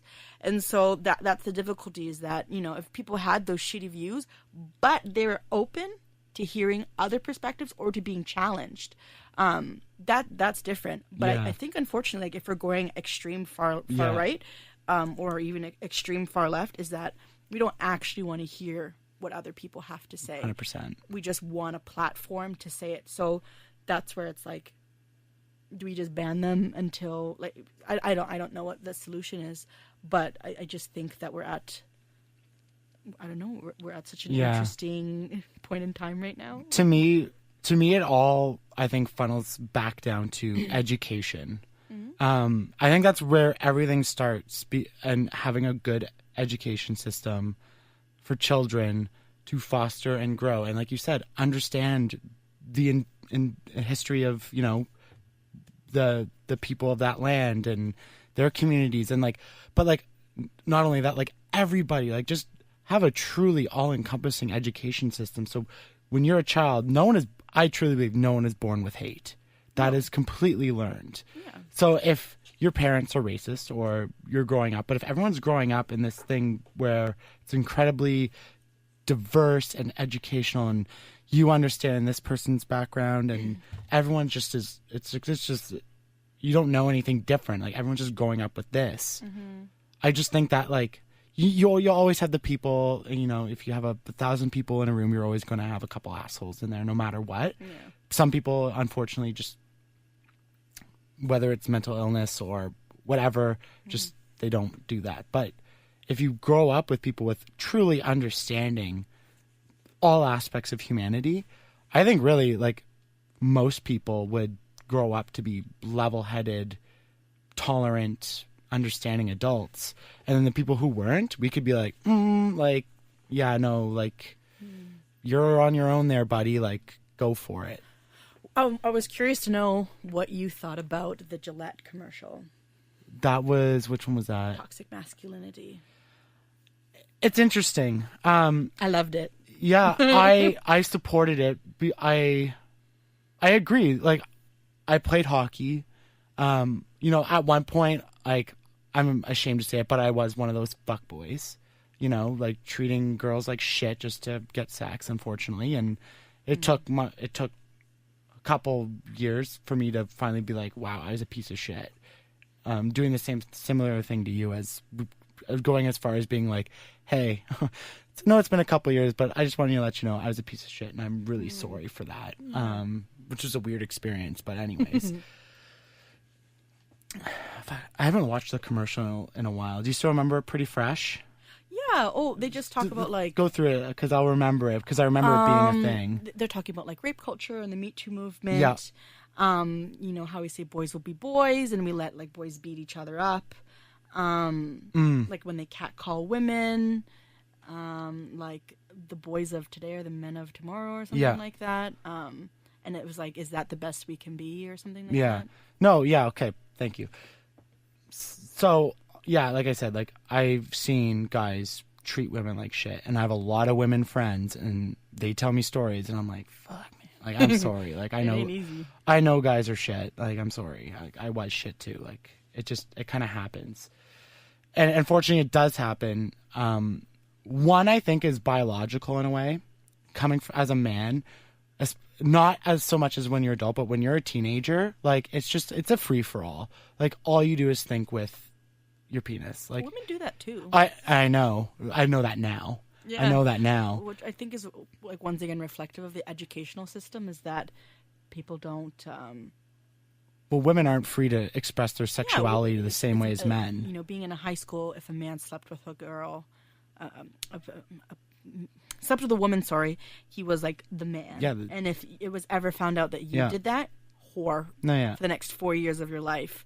So that was like really hard. No, yeah, exactly. But just like, so from my, so yeah, like, sorry, everybody listening, but like when you first discover you can masturbate as a guy, whenever you want, when no one's looking, like it's just a madhouse. Any guy who says no, like it's like 6 or 7 times a day. Like it's just bananas. So, you know, you grow up with that. And I think biologically men are wired to just want to produce. And if you look, and I don't know shit about biology. I mean, I'm talking out my ass right now. But if you look at the animal kingdom, men are always forced. Lions fight for the dominance, right? Like you fight to lead the pack. Elephants fight, giraffes fight in order to mate. So I think there's something inherent in that for men.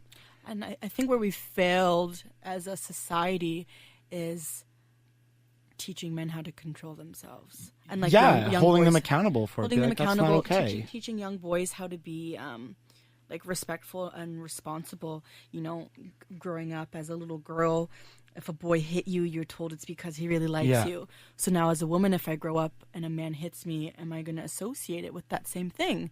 Because that's all I was fed when I was younger. Yeah. So like we've normalized a lot of really unhealthy traits. Yeah.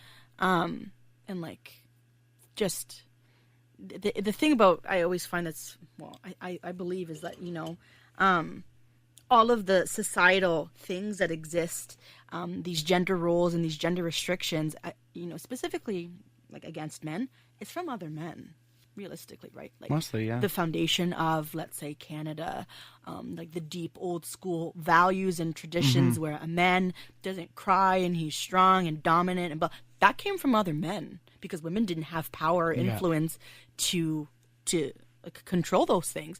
And so when I see men getting mad at like people saying toxic masculinity, or they're saying, you know, like men, you know, are also assaulted, or like I'm not entitled to feel emotions or express them, I'm like, your issue lies with the men before you. But as women, we also have a role in that. But where I think is a big issue is that women are expected to save men. That happens a lot, absolutely. Men don't talk about it, and I want a girlfriend who's going to heal and save me. Yeah. Baby, I'm not your therapist. Yeah.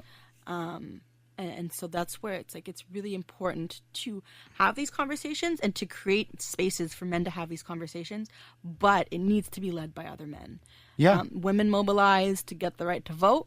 Men need to mobilize to create the systems and organizations where they can, you know, have shelters and these safety things, because they're deserving of it. Like, you need it. It's a fundamental right these people should have. But like, why are women always expected to be the ones? Yeah. Why are these conversations only brought up when women bring up their concerns? Honestly, like, that's a great point, and I never thought about it that way. But it's 100% accurate. Which point?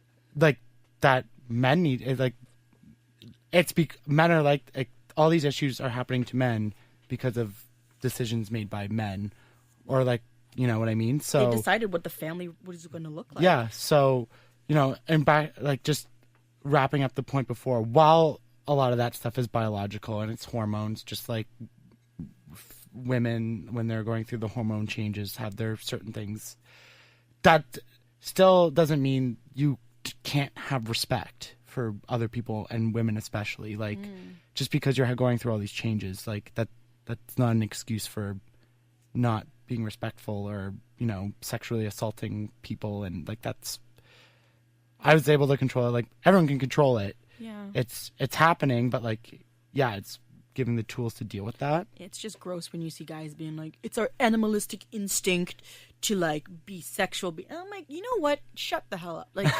you can control yourself. You just choose not to. Exactly. Like, it's a human, I think, aspect for all of us to be sexual for the most part. Yeah. For the most, I know there's, you know, exactly. Yeah, exactly. There's different identities, but I think as a whole, humanity, like, our job forever biologically was to reproduce. Like, that was basically what it came down to. So men have just been taught it's their fundamental right. Yeah, in a lot of ways. And it's definitely condoned and celebrated in a lot of ways as well. Unfortunately, I mean, I'm not going to share some stories of things I've seen and things I've heard that even more like... I've seen tweets. I just thought about some tweets that I saw. But yeah. Oh, just like personal, like even things in the dressing room and stuff. I'm like... Oh, I was thinking more of like, I'm not sure if you're familiar with the City Girls. No. The rappers, they sing with Cardi B. I saw, the City were they in Girls. Congress? No way. No, Okay, they that's sing the something song. else. They sing the twerk song. Twerk, I don't know that one. So someone was tweeting like, so they're very sexual, they're very open. I love them, respect the hell out of them. They talk about wanting to sleep with, they only want to sleep with men with money, whatever. And I'm seeing, a lot of dudes being like, this is the downfall of women. Look at these nasty thoughts, just belittling them. And I'm like, the same rappers that they idolize talk about murdering women, raping women, killing other men, robbing, stealing, thieving, doing all of these things, but you see almost naked women twerking, and that's the downfall of humanity, not all of those other things. And it's like we don't extend the same standards for women that we do for men. Yeah. It's like we're not allowed to be sexual, and if we are, it's like the downfall of the home. As a woman, I'm how many men expect me to know how to cook and clean, all the while working. They can't build me a house. They don't know how to fix a car. Women, like, to survive today as a woman, I need to know how to do all of these things and then some. But men aren't, for the most part, not to generalize, they're not doing those same things because they haven't needed to. Yeah. But like, I'm still expected to be domesticated and take care of my man and hold down a good home, and he's allowed to not know how to cook, clean, wash his clothes, or make a bed. And that's like totally... I just went on another... No, but... So I know you would know a lot better than I do as a woman, but like, I feel that's changing in a way, at least from like the men I know and talk to. But again, that's only my circle. I can't speak as a whole. Like, is it slowly changing, or do men are like still like that much misogynist in terms of like, especially that, like, you gotta cook for me, you gotta clean for me? Is it like the dating still? culture is very much still very toxic. That's weird. You'll Tinder, Bumble, all of those things. You get a lot of inappropriate messages. Oh, I know that for sure. You get men who are, they're like, oh, can you cook for me? I'm like, how about you ask me on a date? How about you take me out somewhere? Why am I expected to like fuck you, make you dinner when you haven't even asked me my favorite color yet? There's nothing wrong with casual sex. There's nothing wrong with hooking up, but it's being done right now in a way where it's based on like lies and manipulation, and like hurting people, which isn't respectful. And that also, once again, everything comes back to education, and that we don't teach young people healthy sexuality. We don't teach them how to like express themselves, what consent and boundaries look like. And that's why we have this rape culture and these things going on in our society right now, because it's just like we're not talking about it. And it comes down to that light versus darkness, where we don't want to talk about those like really things. Do you mind if I ask you a question? Sure. How often do you message first? Ooh, almost every time. You do? Yeah. And I know Bumble, obviously, but like... What happens, which is interesting, like, so being a plus-size woman and, like, dating, what a lot of guys do is they just, like, mega swipe. Yeah. And then you might message someone and they disappear because they didn't actually like you. But as, like, a woman, I take the time if I like someone. Yeah. And, yeah, it might sense. I'm going to... Like, why am I matching with you? It's interesting. I asked, not to cut you off. No, so cool. From my perspective, you don't get message first. Thank God I have a girlfriend now, so I'm done with that crap. But so in my experience when I was on these dating apps, I would get maybe a match or two a week, maybe. And I know women, like, it's pretty common to just always have a lot of matches. At least, like, I can't speak for everybody, but like my girlfriend told me, like I'd have like, it would always be on the 99 plus. Like I could never keep up. Full disclosure, I did pay for Tinder Gold because I wanted to see what it was. I made it, and I think within within a week, I probably had about 3,000 people like me. Yeah. So that doesn't. So I'm just. I again, not agreeing or condoning with the behavior of men, but I'm just going to share a little bit of perspective from the other side of dating. Do it. what I think happens, so men, and I assume if you're super really good looking, like you probably get a lot of matches and dates, and that's fine. Not good. Yeah. Okay. What I think happens is men basically send that, because I see dating still like as a society that, in general, as a man, I have to win over the women to come to date me or go on a date with me. It's all, and I find it a lot. It's like I'm asking questions, they're answering, and like that's it. That was a big experience for me. So what I think happens is men are going through this and it's never going anywhere, and I think a lot of them just give up and they just do the odds that I'm gonna send a picture or something sexual to 100 women. Odds are one's probably gonna get back to me, and that's all I need. I think that's what happens. Probably. And I'm not saying that's right. Like, it's still gross. But I think when, in a lot of terms of, like, the dating world, a lot of women still mostly have the power. The power dynamic on that part of it. I think, I do think that women hold the power in terms of dating, but I don't think majority of us know that. I think... Which is fair. Men... because like you said, I get, not to toot my own horn, I get a ton of matches, right? Mm-hmm. Not even matches, likes. And I've had guys who have been so cocky and into themselves and like the way they talk to you. And I said, that's really unattractive that you would message me something like that when like it's unnecessary. Yeah. And they'll treat you like, they'll play games with you. They might ghost you. Have you ever heard of zombieing? So when you ghost someone, when you zombie them, it means you just like pop back out of nowhere. Like, hey girl, I know it's been 3 months. Sorry, I was dealing with some stuff. My clock broke. Oh, jeez. And like they zombie you. That's funny. And so, they'll like treat you, they'll be a bit of a player because they think like they're the shit. Yeah. And like women, and once again, not generalizing, who might form like emotional attachments or something like that, they're gonna be like, oh my god, I want to get his attention, and they'll fight for his attention, not realizing that, baby girl, you just got 300 likes, he probably got 5. Yeah, I think that's... But they're only focusing on that one and not the 299 other ones that they have. Whereas the man, he only got 5, and she's talking to him, so he knows that he can just like screw around with her. Yeah, it was so interesting. But like, it's funny because like, I've been ghosted by women. Like so, I know that sucks.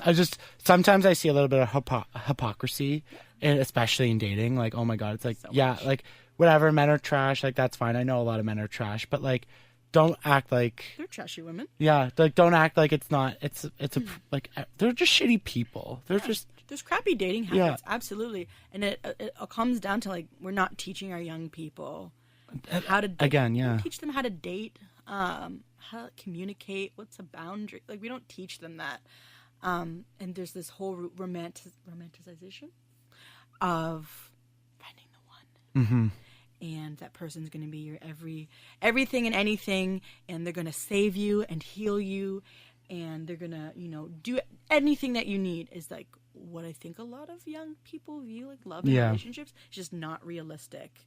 And that just leads to, what's the word I'm looking for? Disappointment. Yeah, I would agree. Yeah, 100%. And, I don't want to like, and at the end of the day, this is not a big deal in terms of what women have to go through.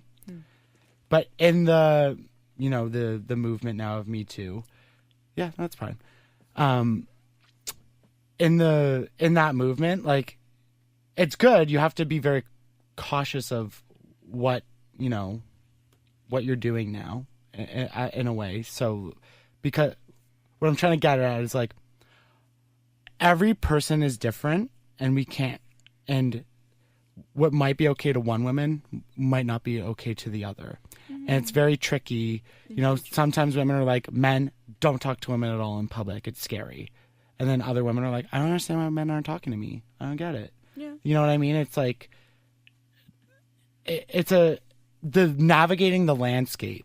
And again, context between this and being sexually assaulted, like this is very minuscule. But I'm just talking in initial conversation, like I think it's very tricky just to navigate, like what's okay, what's not okay, am I going too far, am I pushing it? It's all about vibes and body language. I think but you don't get that through Tinder, right? No, you don't. And that's what makes these dating apps so tricky. But I think more in like person, when you saw toxic like masculinity and all that stuff going around, you're seeing people like, oh, I don't even want to talk to women now. Like if I look at them, they're going to say that I'm assaulting them. And it's like, when you're being inappropriate. Deep down, you know. And if you ask a woman to do something and she says no, and you say, come on, just do it. Please do it for me. And you coax her and push her, that's inappropriate. Like, we don't think of that as a form of assault, but you just coerce and force someone, not really, like, you just convinced someone to do something they originally told you no. Because going back to boundaries, we haven't taught young people enough. When someone tells you no, you don't question it. You say, I respect your no, I'm going to walk away. And that can be for men, women, that can be for anyone. But that's why it's like, we're not, when men do things, they know when you're being inappropriate. For the most part. Sometimes, when you catcall someone and you call her a sex, of course. Or if you're in a bar and you like slap someone's ass, of course, and they go, oh, I'm offended. But if you go up to someone and say, I think you're really attractive, and she says, I'm not interested, you go, okay, that's fine. But when you say, damn, you sexy bitch, and they get offended, you're like, what? Oh, see, women are so sensitive. But like, and those are very concrete examples. Some people, though, again, and this is me in the Twitter world, as I roll my eyes, but I've seen like calling a woman beautiful is a form of sexual assault. Yeah, well, that's that extreme woke culture. Yeah, so you see some of that, and I wonder how people get there, because it's like, if I go up, I'm like, hey, I think you're really beautiful. Would you want to go on a date? And you say no, and I walk away. Like, that should be like a fairly normal, in my mind, a fairly normal interaction. I've respected your boundaries. I let you know how I felt. I complimented you. You didn't reciprocate. I left. End of the story. But some people would go as far as to say, like, that's inappropriate, like, da-da-da. Like, I saw a Twitter thread that, like, if you're in an elevator with a girl, don't even acknowledge her. Like, like, turn your head away, put to your phone, like, don't acknowledge that she's there because she's probably scared of you. I'm like, I understand that. Like, don't get me wrong. Like, you don't know what that guy is going to do. And I can sympathize with that. But at the same time, I hate that society has got there. That, like, a man and a woman can't necessarily have a normal conversation without some sort of perceived notions beforehand. Yeah, and I think that ties into with the yes, all women. I don't know, are you familiar with that? I know the not all men. I don't know if yes, all women. So yes, all women is basically that all women at some point in our life have experienced a form of harassment, or like sexual harassment. 100% would be. And the not all men was a response saying, well, not all men do that. Yeah. And I was like, well, no one said all men do that. We're just saying all women at any point in their life have experienced that. And it's just like the reality of being a woman. Yeah. That when I was younger, I never realized how messed up it was. We'd have to do self-defense, like a self-defense day. I remember that. And like the women, and they told us, if a man is hurting you, don't yell rape because no one will come and save you. You need to yell fire. And that's what they told us. I was like 13 years old, 14 years old. And they're like, you need to yell fire if someone's hurting you because that's what's going to bring people to come and save you. And it's like, that's what we taught our young women. And, you get sexualized from a very, very young age. And that does have an impact on people. And, I have to walk, make sure when you're walking, you walk with your keys in your hand and you have your friends on speed dial and they know where you're going. Like when I go on Tinder dates, picture of the license plate, send the profile to my friend. I tell them where we're going, like what time I'm going to be finished at. Men don't do that for the most part, I would assume. The only thing I've ever done, I've just texted someone if a girl invited me over on the first date. Yeah. I would just text a friend and say, this is the address I'm at. That's valid. That's being like a smart dater. Yeah, just you never know. So you don't want to find out in like a precarious situation. Yeah, so like that would be the only. But and again, like totally sympathize that like all these things that, and even when I was dating, I'd be like, hey, do you want me to pick you up? Here's my license plate number, my car. Like, what do you need? Like, if you don't, totally cool. But like, you know, having a lot of female friends, like I understand. I hear the stories. So like, I can also, I'm just sad for humanity that we've landed at this point. Yeah. Where the human aspect of everything is gone because people suck.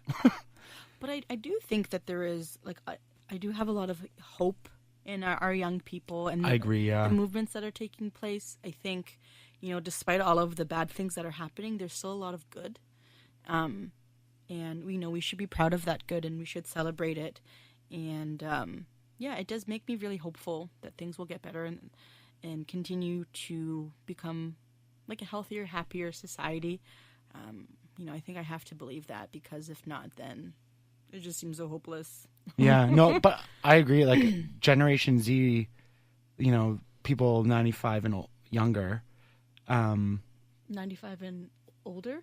No, younger. Yeah, 95 sorry. to now. So I guess they're Generation Z, but they're coming up. They're the social age with social media. Like that's how they're coming in. They're not, from what I see, like they're not standing for this bullshit that millennials, Gen X, baby boomers all do. The racism, the misogyny, like gender roles, sexual repression, all that stuff, you know, like they're not standing for it because they're growing up in a time where everyone kind of is equal in their eyes for the most part. Yeah. And I really hope that the like equality for Indigenous people also comes into that as they grow older, and hopefully, I don't know what they're learning in school, but I really hope that Ford. They're learning. Ford's Yeah, government pulled the Indigenous education piece. So. Yeah, we could go into a whole other podcast about that guy, but I agree with you, and I am hopeful that the future generation. I don't think millennials are going to do it. I think we'll help. I think millennials will do it. We've laid so much of the foundation. Yes, and the work, and that's what I mean. I think we'll kind of, because we'll be the ones who we'll be the leaders when Generation Z are entering the workforce for the most part. And I think us together will change society in a lot of ways, economically, socially. And I agree. I'm actually quite hopeful, because what I see from them is they don't stand for this bullshit. That assery. Yeah. I didn't protest when I was in grade 8 in high school. I'd have been scared. Yeah, but they're like, I don't care. I'll go on. You want me to go on the national TV and talk about it? Reform guns, everybody. Like Trump. Like, I love it, and I love the passion. And whether I agree with it or don't agree with the messaging, like, you know what? Hands up. Like, you guys go for it, because we can all have different beliefs and exist like harmoniously. You know, like together. You know, and we talk it out like we just did, and show perspectives, and like just learn from each other and understand each other. Yeah, I know. It's been great. It's been 2 hours. Really? Yeah. It flies by. It's like a time It really warp. does. Oh, wow. But on that positive note, thank you for this very enlightening conversation. I really Roland. appreciate it. Thank you. I learned a lot for sure. I'm happy to hear Hope that. lots of people learned, and keep doing amazing things, because so the world much. needs people like you, Thank you. who are Appreciate out it. there actually on the ground changing things. Well, So, Roland, I appreciate it. okay. Thanks for coming on. Bye. Bye, everybody.